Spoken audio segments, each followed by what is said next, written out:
ಪಂಜಾಬಿ ಛೋಲೆ ಮಸಾಲ ಹೆಂಗೆ ಮಾಡೋದು ನೋಡೋಣ ಬನ್ನಿ.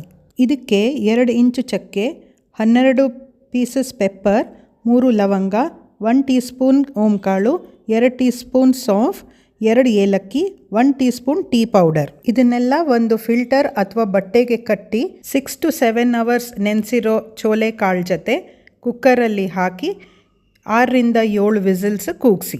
ನೆಕ್ಸ್ಟು ಬಾಣಲೆಗೆ ಎಣ್ಣೆ ಹಾಕಿ 1 ಚಮಚ ಜೀರಿಗೆ ಹಾಕಿ ಅದಕ್ಕೆ ಸಣ್ಣಗೆ ಹೆಚ್ಚಿರೋ ಶುಂಠಿ, ಸಣ್ಣಗೆ ಹೆಚ್ಚಿರೋ ಈರುಳ್ಳಿ ಹಾಕಿ ಒಂದು 5ರಿಂದ 10 ನಿಮಿಷ ಬಾಡಿಸಿ.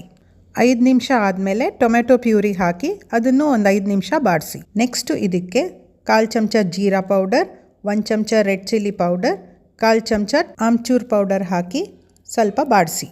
ಇದಕ್ಕೆ ಬೆಂದಿರೋ ಛೋಲೆ ಹಾಕ್ಬಿಟ್ಟು ಚೆನ್ನಾಗಿ ಕುದಿಸಿ, ರುಚಿಗೆ ತಕ್ಕಷ್ಟು ಉಪ್ಪು ಹಾಕಿ ಕೊನೆಗೆ ಛೋಲೆ ಮಸಾಲ ಹಾಕಬೇಕು. ಕೊನೆಗೆ ಕೊತ್ತಂಬರಿ ಸೊಪ್ಪಿಂದ ಗಾರ್ನಿಷ್ ಮಾಡಿದ್ರೆ ಬಿಸಿ ಬಿಸಿ ಚೆನ್ನ ಮಸಾಲ ರೆಡಿ.